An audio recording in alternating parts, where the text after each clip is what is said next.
Hello everyone, and welcome to my YouTube series on Starcraft 2.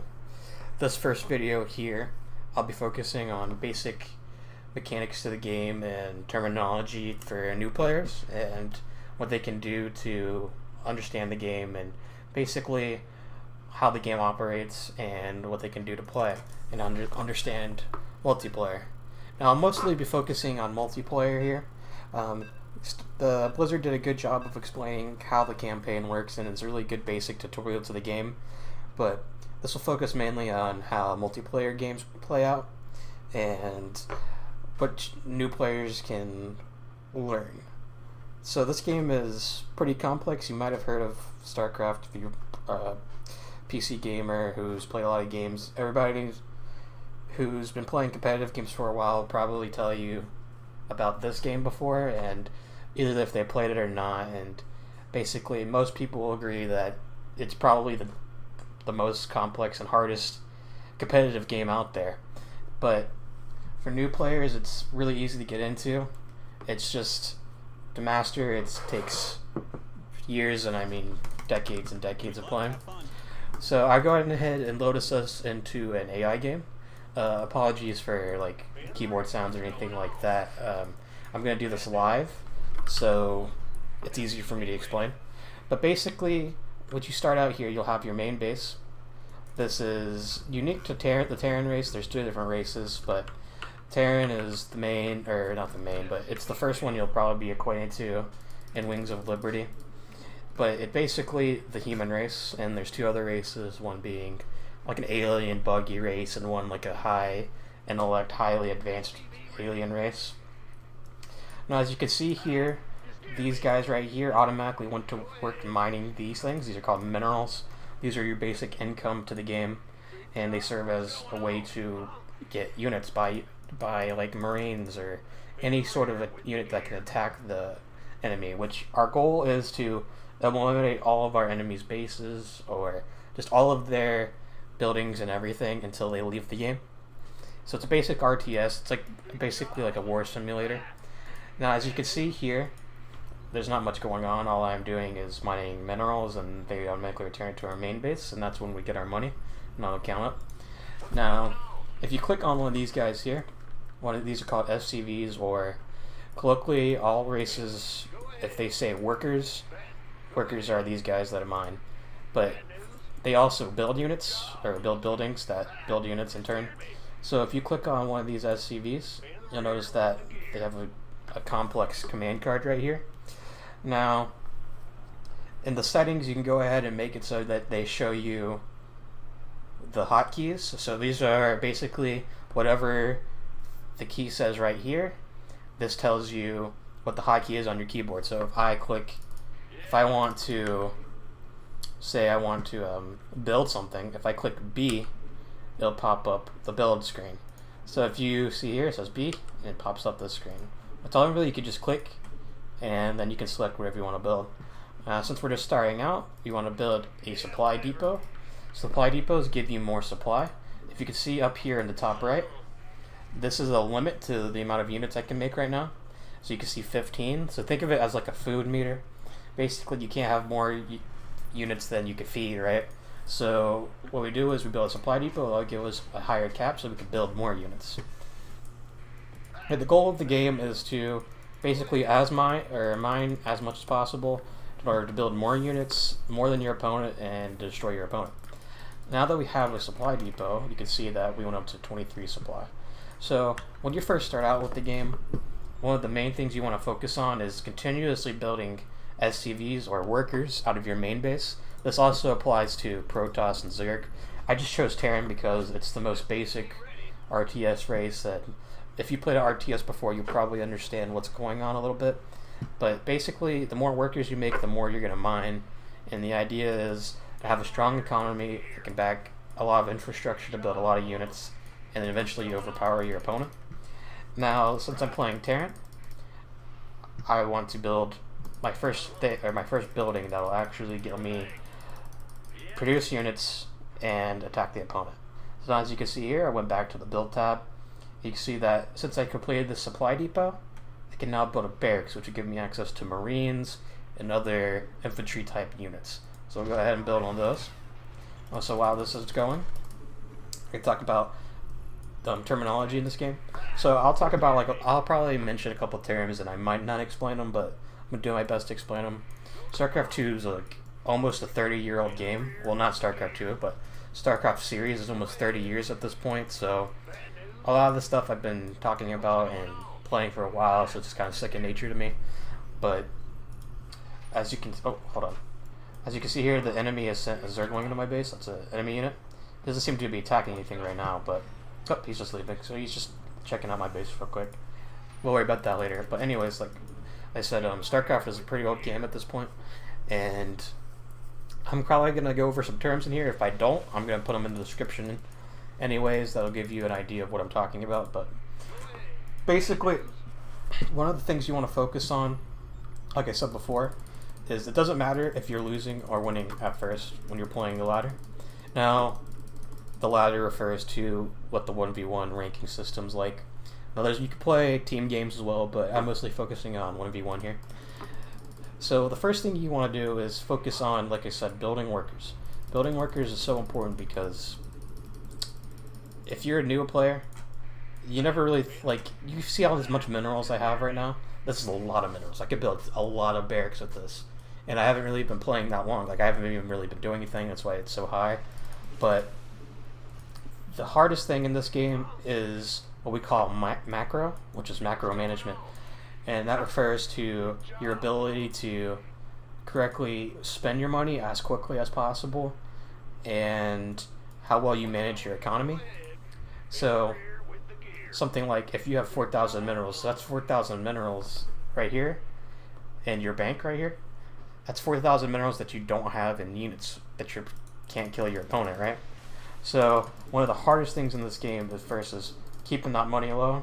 But when you first start out, you shouldn't really worry about it. The only thing you should be working about is building supply, or building SCV and supply depots. Or if you're playing Protoss, probes are the workers, so you build probes, and so supply depots you have pylons, which work the same way.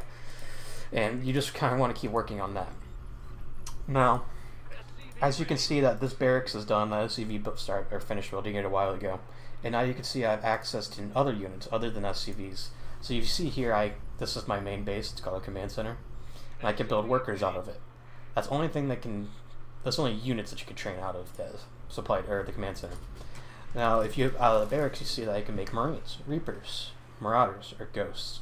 These are all infantry-based units, and they're like the most basic units you can make. There's like a whole tech system to this game, so like eventually I could get a factory which will produce mechanical units like tanks and things like that, and I can eventually get a starport which will produce airplane units.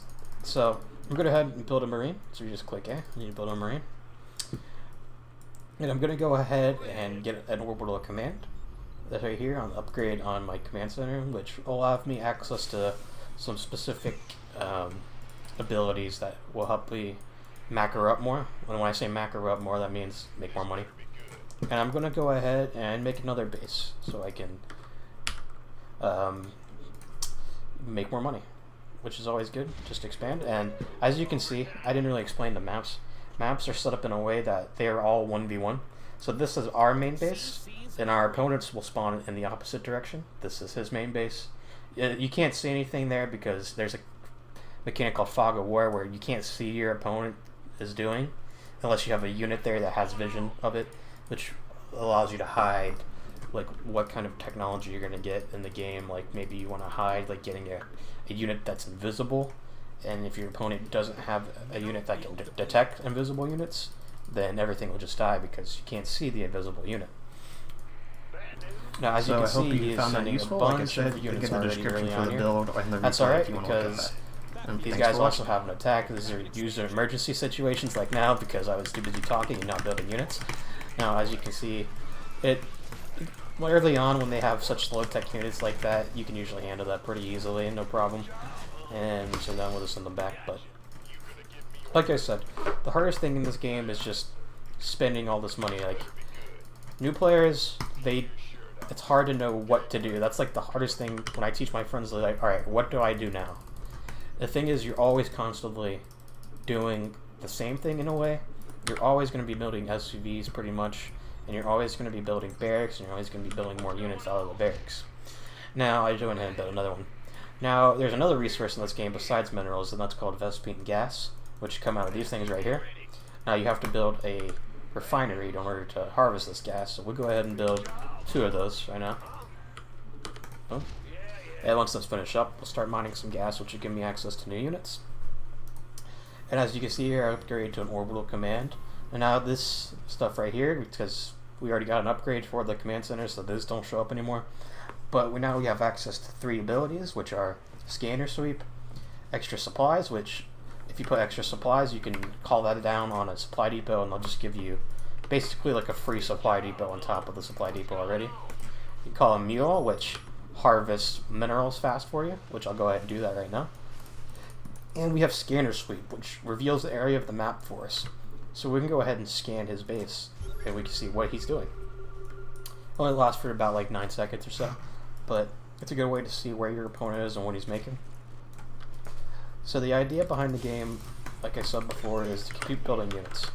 Now you can build units out of barracks, like I said before, or you can build it out of a factory, which a factory is what is considered an advanced structure, because basic structures are things you can build in the basic tech tree kind of, while advanced structures are like your higher tech units. So like tanks or battle cruisers, which are big flying units. They're like big sci-fi attack ships. So we're just gonna keep building Marines here. This is an enemy unit. He just attack. This unit doesn't attack, so we're not really worried about it. He's just kind of, yeah, he's just kind of messing around on us. So we're just gonna keep building SUVs, and we're gonna keep building supply depots. And once this factory is done, we'll start getting more higher tech units. And as you can see right here, these things right here I can't click on because I have that setting off, but these are called hotkeys or control groups. So as you can see, I have these units right here that I can move around and control, which with these commands right here, the move command is bound to right click by default, and left click is your select key. So if you want to select a unit, you just left click on that. Or you can make boxes, which could pick up or control every unit within the box. So you can see here that this unit is controlled because that is a decoy from that certain unit that came across. So I'm just gonna kill that. That wasn't my unit. That's kind of confusing. Don't worry about that. But as you can see here, I just go there, and if I create a box, I can just control every unit like this. Now, if there's a faster way, so say if you're building SUVs out of your command center, if you want to control these units really quick without having to make a box, you can make a command group for them. So if I hit Control and then 1, it'll make that a command group. Control 2, all of these units will be in a command group. So now, say if I'm over here working on my base, building some new units or whatever, I can just click 1, that'll select these guys, and I can click them back up here. And as you can see, they'll walk all the way back up. It's just a faster way of being able to click on or control stuff. So like if you want to command, or if you want to control all of your command centers at once, you can click 4 after you bind it, and then I can just hold S and make a bunch of SUVs. And see, now that my factory is done, I can go ahead and build Hellions or Widow Mines. These units cost extra. Basically, you need extra technology to build these units. So we'll go ahead and build a tech lab that's going to give us access to more of these units that we want. And we'll go ahead and build one of these on here too.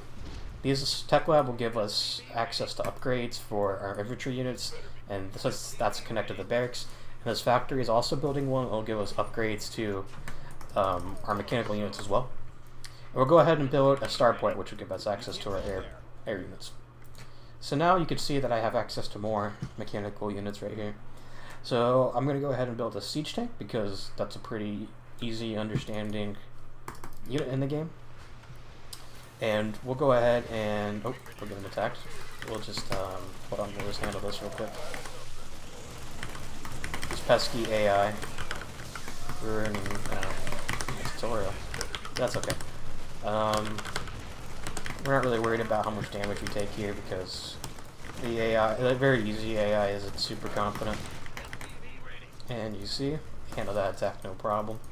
We get it back to it. Yeah, that's an ability they have. I won't really get into that. That's more higher skill worrying about.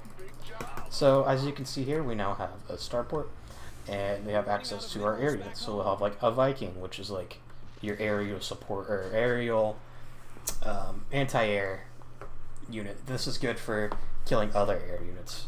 And then you have like a medevac, which is like basically a unit that can heal infantry type units, and then some other units. We'll go ahead and build a tech lab on there so we can get access to all of them.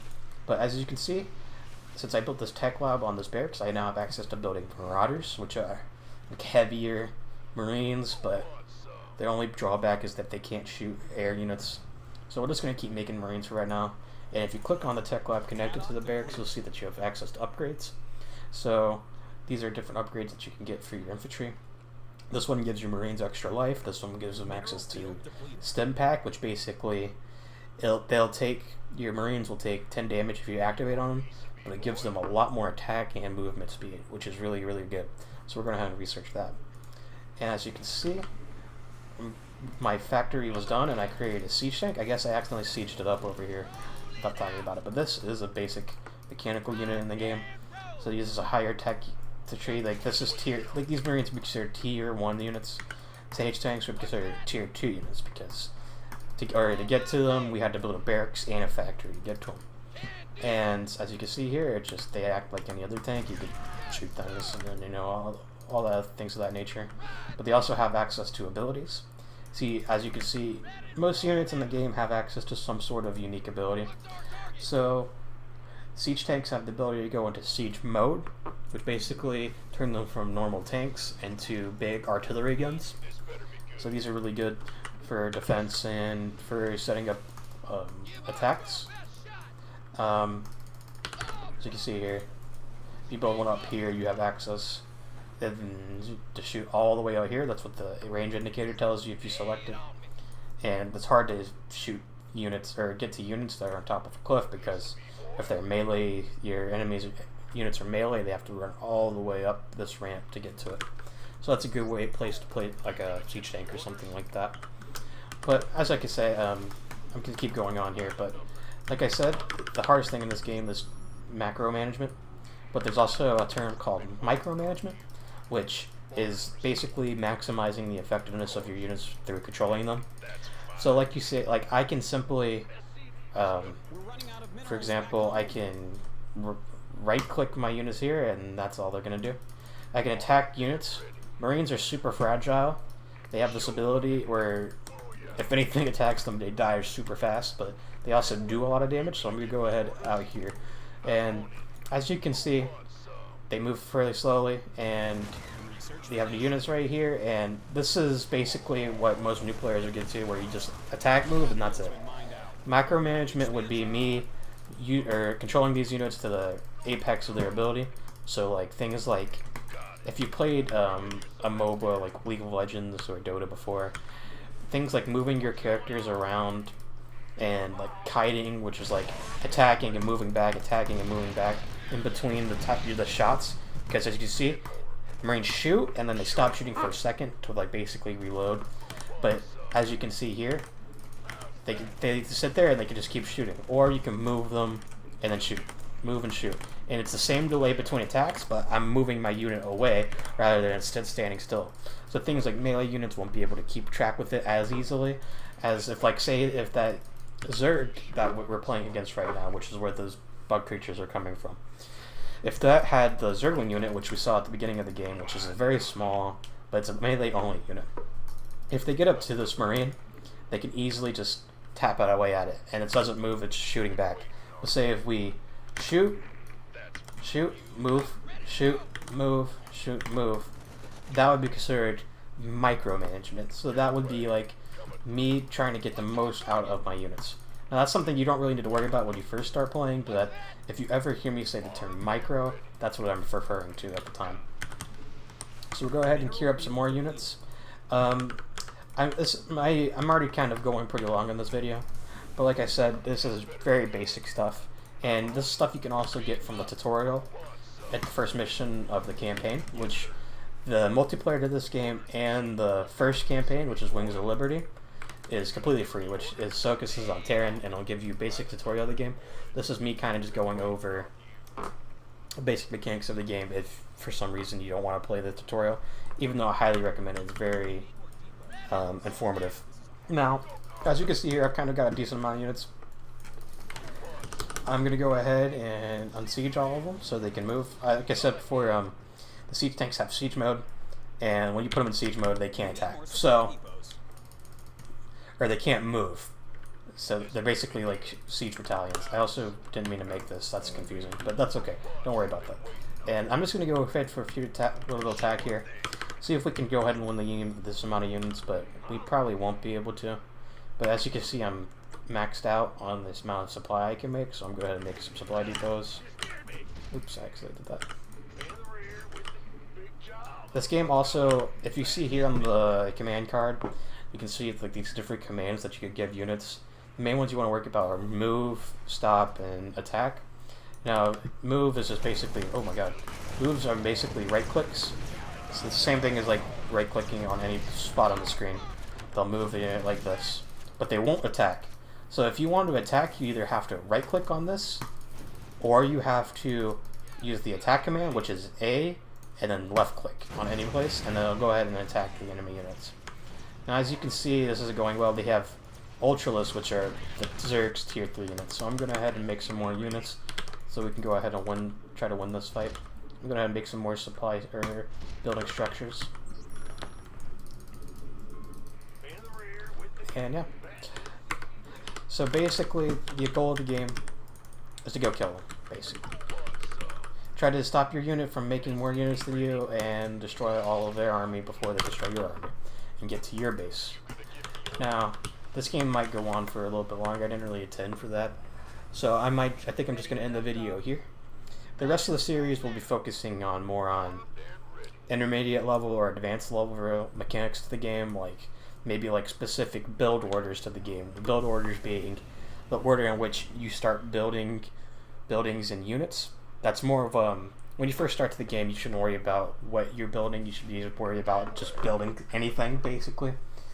Well, and the build orders are basically what order should you make units to basically get the maximum strategy. So I got Stim Pack here, so we'll go ahead and use that ability on all of the Marines. And that's what they do, they make them faster. Anyways, like I said, I'm probably going to focus on build orders to the game. I might do a campaign mission, like a tutorial to a campaign mission, but I think I covered everything I really want to talk about, which is the basic mechanics of the game, like how to build and how to, train units. And if you have any more questions, I'm probably going to include some links to some other more helpful tutorials that go in more basic depth. But I think I covered everything that you really need to know to get started with the game. And like I said, if you first start the game, I really recommend trying out the campaign mode. Campaign mode will give you a lot of information and really teach you how to play the game at first. And like I said, if you played a MOBA before, think of this as like a MOBA, but you have to make your characters and you have to move around all of them at the same time, basically. And yeah, that's basically it. I'm going to go back and check and make sure I didn't use any more vocabulary that wouldn't make sense for this kind of game, or wouldn't make sense to a new player, but I think I did it pretty well. I'm going to include some definitions to the glossary on the description of the channel to help you understand what's going on. If I said something like, if you don't know what micro is and you want to remember, just remember that. So thanks for watching. I'm just going to speed up the rest of this video about me just building fast and building a bunch of units and just winning this game real quick. So thanks for watching, and check out my other 2 videos on the subject.